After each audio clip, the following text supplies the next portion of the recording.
超急切的，就是说，哎呀，英伟达的业绩来了，我到现在还记得上半年的时候，你说大家要等一等，耐心一点，不是英嗯嗯伟达不好，嗯嗯嗯而是大嗯家一下子没有特别大的嗯信心，会有点担心，但是有可能下半年会是一个比较好的转折点。嗯。我就突然觉得说佩服佩服啊，就好像从业绩来看，你最近有機會就看一下他最新出來的業績，然後 update 一下，覺得符合您的預言嗎？其實如果你睇翻咧今次嗰個嘅業績裏邊咧，其實我覺得咧有幾個亮點，大家可以留意下啦。第一就係話咧，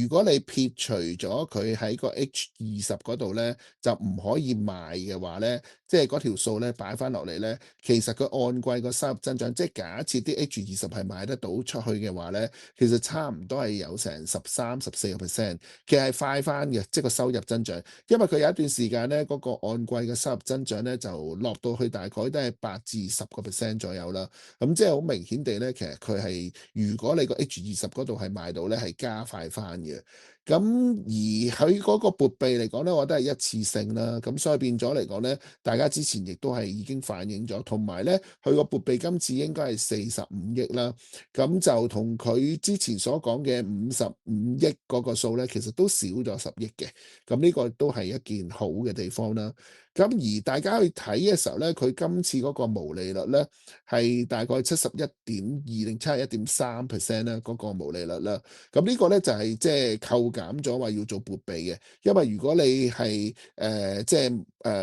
冇做撥備嘅時候咧，就71點幾啦。但係如果你話做咗撥備之後咧，係61點幾嘅。咁嗰啲數嚟講61點幾就因為純粹有撥備影響啦。咁而我想講一個好特別嘅因素就係，因為佢個 margin 咧已經係跌咗幾季嘅啦。佢而家俾下一季嗰個指引咧，其實個毛利率咧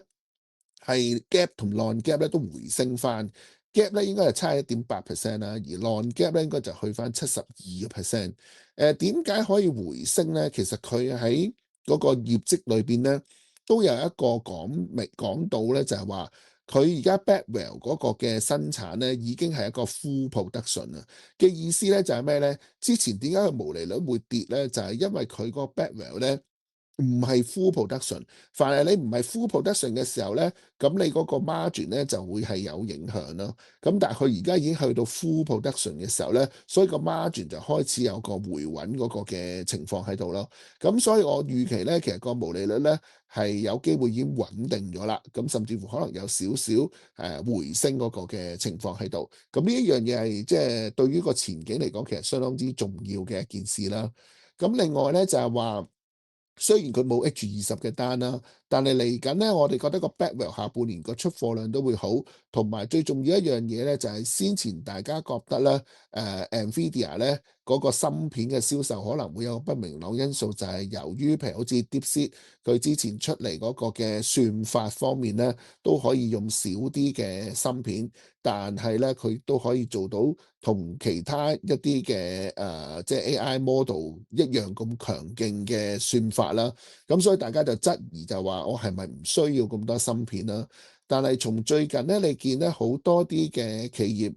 大嘅科技企業出嘅季度業績咧，佢嚟緊個 capital expenditure 咧都係維持一個好高嘅水平。咁即使話咧，佢哋係繼續願意係去買個芯片啦。咁呢度都可以解釋下咧，點解佢哋會願意買嘅芯片咧？就嗱，因為咧，我覺得你要增加嗰個算力咧，就係買芯片咧就比較容易嘅，你可以用錢去解決嘅。但係咧，如果你話我靠個算法嚟到係冇增加芯片之下，但係又要用個 AI 個運算速度又要快嘅話咧，咁你可能就要喺個算法方面咧就做好多功夫咯。但係呢個咧你就比較冇咁保證，即係你未必話咁容易一定係做得到。但係如果你買芯片而增加算力呢樣嘢咧，就只要你肯花錢咧，就會做得到咯。咁所以大家其實你見啲大嘅 MegaTech 咧，佢另外咧就都會花錢，因為我要確保嚟講咧個算力係要保持翻係有競爭嘅水平咯。咁所以呢樣嘢亦都係造就咗咧，NVIDIA 方面嚟講咧，嗰個嘅銷售咧都係得以維持嘅。咁而最近咧，大家都知道啦，阿 Trump 咧就去中東巡遊嘅時候嚟講咧，都帶到啲手信翻嚟啦。咁啊手信咧就係中東咧、沙地阿拉伯嗰啲咧，就開始都係去買入啲芯片就做 data center 啦。咁我相信咧就越嚟越多啲政府嚟講咧，都會做呢一樣嘢嘅。咁所以嚟講咧，嗰個嘅芯片嗰個需求嚟講咧，應該都係會持續嘅。咁如果你睇翻咧，佢而家嗰個嘅 non-GAAP 嘅每股盈利啦，如果佢撇除咗話扣減嗰個撥備咧，今次係大概9.3毫嗰個第一季嘅。咁我哋計翻嚟講咧，大概每季嗰個 bottom line 咧就增長大概8至10%啦。咁如果你咁樣計嘅時候咧，第二季咧嗰個嘅每股盈利咧，大概就應該會喺1.02、1.03嗰啲水平啦。去到第三季咧就大概係過一，大概去到第四季係過二啦。咁綜合咗嚟講咧，就喺呢個嘅2026年1月做年結嗰個數咧，大概就應該係喺4.2嗰啲水平嘅，呢個每股盈利啦。咁所以而家嚟講咧，即使你話挨近喺翻140蚊嗰啲水平嚟講啦，其實佢都係講緊30零倍嗰個嘅勝率啦，佢唔算話真係好貴嘅。咁同埋嚟講咧，如果你再睇多下一年嚟講，即係去到2027年1月咧，我哋初步計嗰個每股盈利咧，保守啲去睇咧，大概就係5蚊至到5個半咁先算啦。咁你而家咧，其實就係廿零倍嘅市盈率咯。咁所以如果你話按翻佢嗰個增長攞翻大概30倍鬆少少嘅市盈率去計咧，其實我覺得你按照5蚊至5個半個每股盈利嚟計咧，咁其實你喺今年嚟講個股價咧，我覺得你話去翻160至170蚊咧，其實都係有機會嘅。咁所以如果你問我咧，就即使話個股價而家去到138啊、139嗰啲位啦，如果你睇翻佢嗰個中線嘅目標，大概170附近嘅話咧，我覺得仍然都有2成幾嗰個嘅上升空間咯。所以而家咧，我自己睇法咧，就比起之前咧就樂觀啲嘅。之前嚟講咧，點解話叫大家可以唔需要即係咁急去買住，就係因為大家咧就唔確定就係話買芯片嗰個嘅需求係咪真係咁大啦？咁就係擔心就係啲 MegaTech 會褪嗰個 CapEx。但係如果你而家經過第一季嘅業績，同埋佢哋對於 CapEx 嗰個方面嘅承諾咧，再加埋一啲中東或者其他未來新嘅政府嘅單咧，我覺得嗰個嘅即係芯片銷售嗰樣嘢咧，係會繼續翻嗰個增長咧，咁亦都舒緩翻市場嗰個即係負面情緒咯。咁所以我覺得就算出完業績呢一刻嚟計啦，138、139去買咧，我覺得喺放一個12個月嗰個目標嘅投資嚟講咧，應該係有水位嘅。嗯，很有意思啊，就像你刚刚所说的，如果能够用钱解决的话，大家也都觉得说用钱能够解决的係。就不是问题啊。啊，这个是非常好的一个看见。你会觉得因为英伟达的现在的这种就重新让市场这种信心回来，叫信心翻散雷这样的一个状态的嗯。话，可以带动到其他的一些同样的 AI 的概念吗？包括一些软件呐、或者等等的，就是这些概念又可以重新就是回到我们大家的投資的視野當中。其實係嘅，即係嗱，如果你從個細節去睇咧，最先去創新高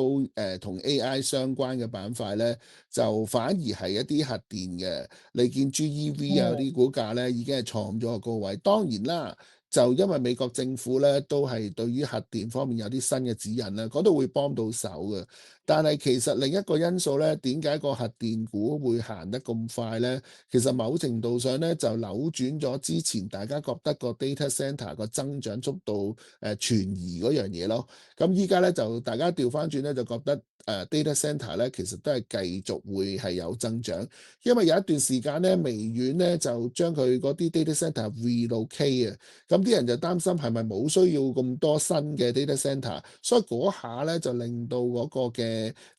即係啲核電啊，或者係一啲相關data center 啊，甚至乎芯片啊啲，全部都係回嘅。咁但係自從即係大家覺得，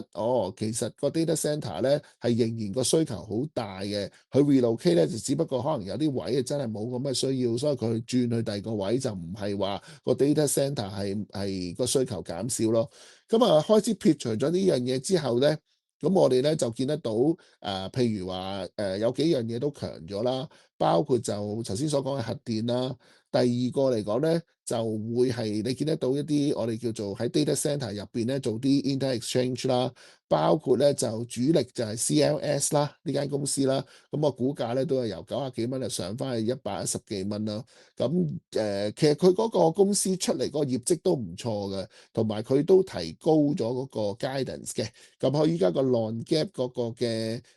每股嘅盈利咧，就大概係5蚊嘅全年啊。咁所以如果你就算依家大概110幾蚊嚟計咧，咁大概都係廿零倍成率啦。咁呢啲嚟講咧，我覺得喺下半年咧都係可以繼續睇翻住啦。咁除咗佢之外嚟講咧，譬如一啲 AI application 啦，雖然近期咧 Palantir 就唔算話升好多，咁但係咧我始終覺得咧就呢啲 AI application 咧，佢嗰個增長潛力同個發展其實都幾大啦，亦都係要值得留意啦。咁另外嚟講咧，就一啲算力啦、算力租賃啦、新嗰隻由 NVIDIA 分拆咧 CRWV 啦，咁其實因為呢輪都升得幾多嘅，就未必話喺高位追，但係咧呢啲公司嚟講咧，因為佢租賃個算力，而且嚟講咧佢就一定攞到啲新嘅芯片啦，因為本身就 NVIDIA 分拆出嚟㗎嘛呢間公司，所以同 NVIDIA 嗰個關係非常之密切啦。咁啊，CRWV 咧，目前咧嘅客仔咧，主力就有呢個微軟啦，同埋 OpenAI 啦。咁而 OpenAI 咧，之前就係同佢簽約咧，就有40億美元嘅合約咧，就去到2029年嘅。咁呢個咧就你租嗰個算力咧，其實都係一個幾好嘅生意咯。咁同埋嚟講就都喺啲大客仔啦，應該都係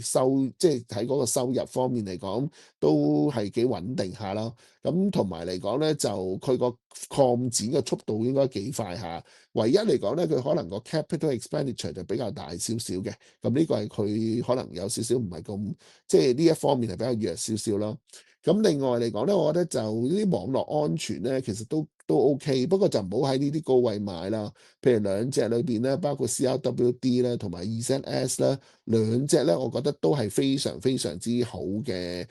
值得留意嘅網絡安全嘅股份咯。咁但係近期都去到比較偏高少少啦，大家要買咧就可以稍等一等先，等佢回翻咧，你先至再上車咧，就會比較好啲。咁所以整體下半年嚟講咧，我覺得圍繞住幾個板塊啦，譬如話由呢個芯片設計啦，以至你話TSM，其實我覺得都 OK，不過 TSM 咧，因為佢嗰個規模效益咧就唔夠設計芯片咁大嘅，因為設計芯片嚟講咧，佢個 capital expenditure 比較細啲，咁所以佢嗰個嘅槓桿率咧比呢個 TSM 大，所以你 NVIDIA 嗰啲嚟講咧，可能上升個速度就會快過 TSM，但係 TSM 本身嚟講咧，佢都會繼續有上升動力嘅。咁啊，跟住嚟講咧，就係去到一啲網絡安全啦，頭先提及過啦，CRWD 啊、EZS 啦，咁啊去到呢個 AI application 啦，就係有呢個 Palantir 啦，咁啊甚至乎再落咧，就有啲 data center 嘅 inter exchange 啦，包括有呢個 CLS 啦。如果核電嗰啲係自己去睇咧，因為核電升得太多啦，我就唔係話好特別建議。不過問題咧，我覺得就核電長遠嗰個嘅股價方面嚟講咧，都仲係有啲上升嘅潛力喺度咯。咁所以我覺得下半年嚟講咧，就呢一啲嘅板塊咧，好有機會會跑贏個大市。咁但係如果你話個大市係咪好差咧，我又唔係喎，我覺得即係好多人咧就覺得而家咧討論緊兩樣嘢啦，美股究竟係一個 W 定係一個 V 啦？W 嘅意思就話經過之前嗰個低位反彈之後咧，就有可能會再落翻去，然後先再回升啦。咁嗰個係 W 啦。V 嘅意思就係話咧，之前落咗去，咁而家上翻嚟之後咧，就係似係唔會再落嗰種啦。咁兩種嚟計咧，我就傾向係似 V 多過 W 嘅，因為點解咧？嗱，首先我哋睇個經濟方面啦，第一季個經濟增長稍為向上修訂咧，就係-0.2%啦，由-0.3%啦。咁而家第二季咧，大家對於亞特蘭對於第二季美國嘅經濟增長預測咧，亞特蘭聯儲銀行咧喺5月27號咧最新嘅數字咧就係正數嘅2.2%。咁如果你睇翻嚟計咧，我諗就算 final 嚟講咧，我諗都係大概 around 有2% 咁上下咯。咁就而去到第三、第四季咧，我自己嘅睇法咧就比較好少少嘅，即係個經濟增長。咁我所指好少少咧，可能都係大概2%鬆少少嗰啲位啦。所以全年嚟計咧，我自己計咧就大概咧應該係1.7至1.8% 有機會做到，呢個都係正增長嚟嘅。咁而家美國個長期經濟增長趨向線就1.8% 咯。咁所以如果你1.7、1.8嚟講咧，首先做到兩樣嘢啦。第一，佢唔係衰退啦；第二嚟講咧，佢都算係一個叫做增長唔係太差嘅環境咯。就同之前大家嘅諗法啦，包括美國經濟有機會衰退啊，甚至乎係一個增長大幅放慢嗰樣嘢咧，係有少少出入嘅。第二咧就係話，啲人睇得到咧，近期嗰個嘅勞動市場裏邊咧就轉差咗啦，咁有好多啲企業都宣布裁員啦，咁因此咧佢哋就睇淡嗰個美國嘅經濟，咁所以咧就即係對於個美股咧，佢哋亦都係會比較上睇淡啦。咁但係我覺得呢樣嘢咧就要留意嘅，因為咧佢哋今次咧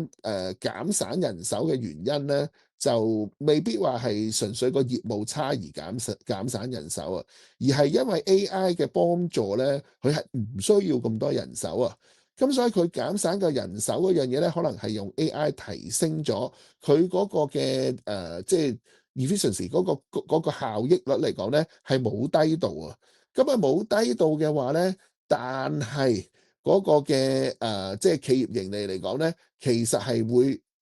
保持或者係好咗之餘，但係個成本咧係因為減省咗人手咧而好咗，即係會平咗嘅話咧，其實喺企業盈利嚟講咧係會好咗咯。咁所以就唔係話好似以往咁咧，就係話啊失業率多咗啦，經濟唔好啦，企業盈利就差咗。呢個咧就有啲唔同，因為佢今次唔係個業務收縮而要 cut 嗰個人手啊，而係個 AI 提升咗佢個效能咧，係唔需要咁多人手，所以呢個同以往係有啲分別啦。咁所以喺個企業盈利個層面嚟睇咧，第一季咧其實平均嘅增長都有6至7%啦。咁啊嚟緊下半年咧又會再好啲。咁所以我哋睇就係美股點解會係下半年咧，我就比較大膽啲，我覺得係創新高，而唔係話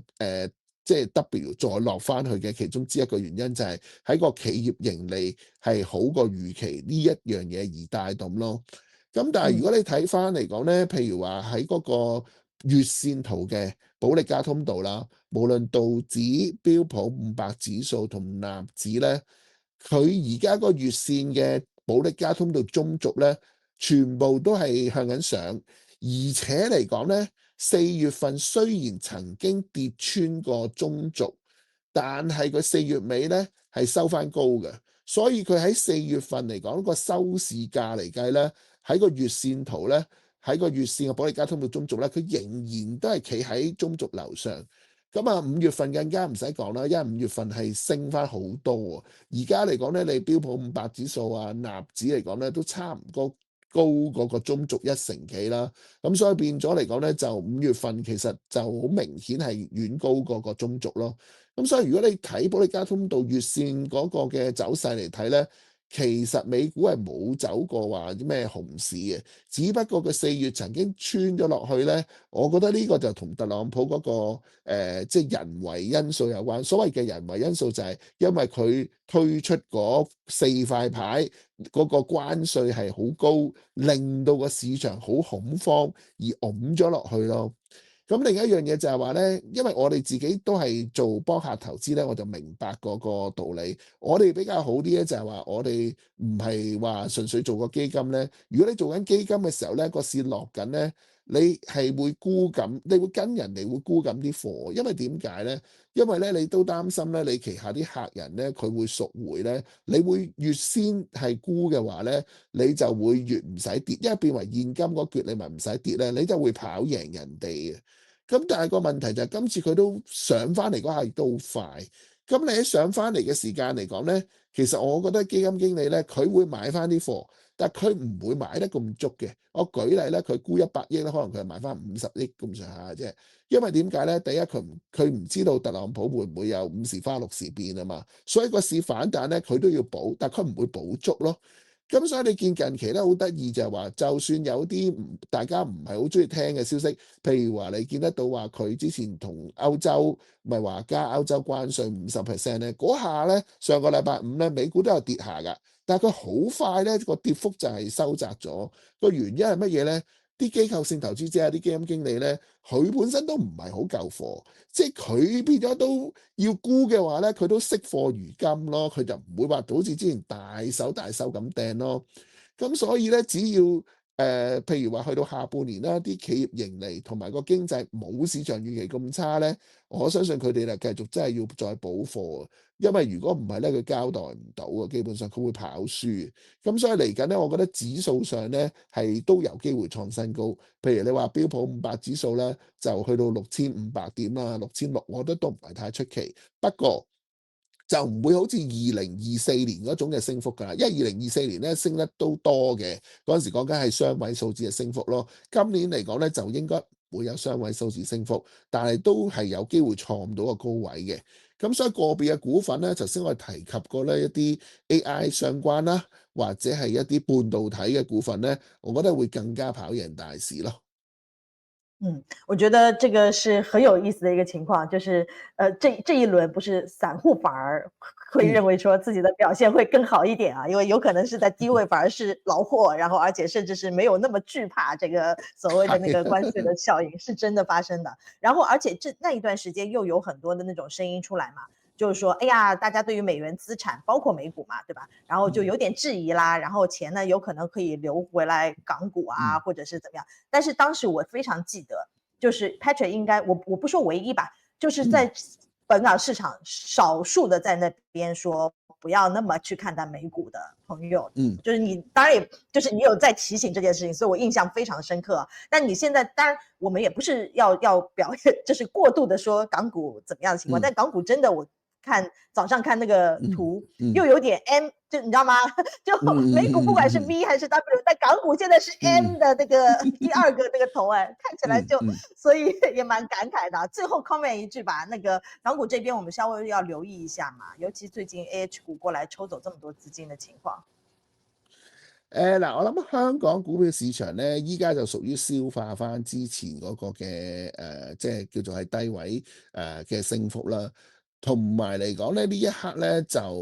佢哋嘅即係嗱，我覺得兩樣嘢啦。反而如果你係論到即係企業業績嚟計咧，其實美國嘅企業業績咧就好過香港呢邊出嘅企業業績啊。尤其是香港，你話集中咗喺恒指成分股入邊嘅業績嚟講咧，就冇乜太大標青。即係如果你一路數嘅話咧，譬如你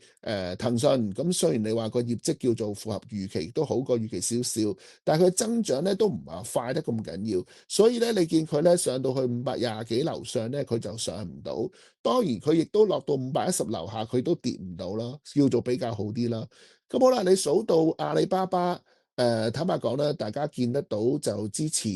譬如拼多多咁個業績都係差啦，甚至乎個收入都係低過預期成1成幾啦。大家對於網購都係好保留。咁而今次嚟講咧，又見唔到話佢 AI 入邊有啲咩特別新嘅嘢係去講嘅話咧，咁所以佢個動力亦都弱咗。所以如果你一路數嚟計咧，其實個市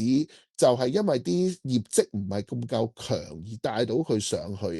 嘅。如果你話一路帶領住個市上嚟嘅中移動，甚至乎匯控咁先算啦。咁啊匯控咧而家升得翻5厘半嘅喎，如果你再升多少少咧5厘嘅啫喎。咁所以你嚟到呢位咧，唔係話佢唔好，而係佢好難再有一個好大幅嘅上升。中移動亦都類近啦，因為佢本身依家係6厘1啦，咁你再上嘅話咧，又係唔夠6厘咯。咁所以你變咗就缺乏一啲咧好基本因素去推動嘅成分股向上，所以佢就形成就要喺呢啲位度係去即係牛皮同埋等緊一啲好嘅消息咯。咁但係反觀美股，頭先我哋解釋過就係話咧，第一本身佢啲基金經理咧都唔係好夠貨噶啦，所以佢5月嗰下咧都要補翻一輪貨，但係佢都係唔夠嘅。同香港有少少唔同啦，即係你話香港嚟講咧，啲基金經理唔係好夠貨呢樣嘢，我就覺得未必啦，因為佢由1月至而家咧，第一個走勢都唔錯啦。第二佢經歷過2次嘅上落，第一次嚟講 DeepSeek 咧就由18,000幾19,000就上到24,000幾。我諗你嗰轉買唔到咧，你落翻嚟19,000幾再上嗰陣咧，你都一定買到夠嘅，即係好難話完全唔夠咯。咁所以咁嘅狀態之下嚟講咧，港股就難玩啲，咁反而美股嚟講咧，仲有啲人會睇淡嘅，因為點解咧？就係因為覺得咧上咗咁多冇理由唔回啦，咁佢咧就即係就繼續再睇淡，咁睇淡咪啱啦，因為基金經理都唔夠貨，咁你一買上去咧，你之前睇淡嗰啲又被夾倉咯，咁所以美股會個動力會好啲嘅。咁如果你話大家去留意嘅話咧，你睇翻咧佢今次200天移動平均線咧。上個禮拜五咧，就算有嗰個即係想加呢個歐盟關稅50%咧，佢落翻嚟咧，除咗道指守唔到嘅啫，其餘2個主要指數都守到。但係道指就唔係睇市嘅好指標嚟嘅，因為佢嗰隻聯合健康咧，差唔多腰斬咁滯，即係由年初600蚊，而家得翻300都冇嘅話咧，佢亦都係一個好重嘅道指嘅成分股，所以佢係拖累咗個道指落嚟啦，所以你就唔好用道指做指標啦，你用其他嗰2個做指標咧，佢係落到200線附近咧，已經標普500有支持，而納指咧就掂都掂唔到個200線添嘅，所以你見係好強咯。咁所以短期嚟講咧，我就覺得美股係比較上係容易啲係去睇，同埋容易啲個動力會好啲。港股咧，你可能就要守下啦，即係我唔會覺得佢跌好多。亦都即係未必跌，佢中長線個趨勢都係上嘅，即係我睇佢都係上，不過而家呢一陣咧就上唔得幾多咁解咯。好啊，今天時間關係啊，我們跟姚浩然先生聊到這裡啊，謝謝你這麼精彩的分析啊，祝你那個身體健康，我們那個下次再聊，謝謝，辛苦。謝謝。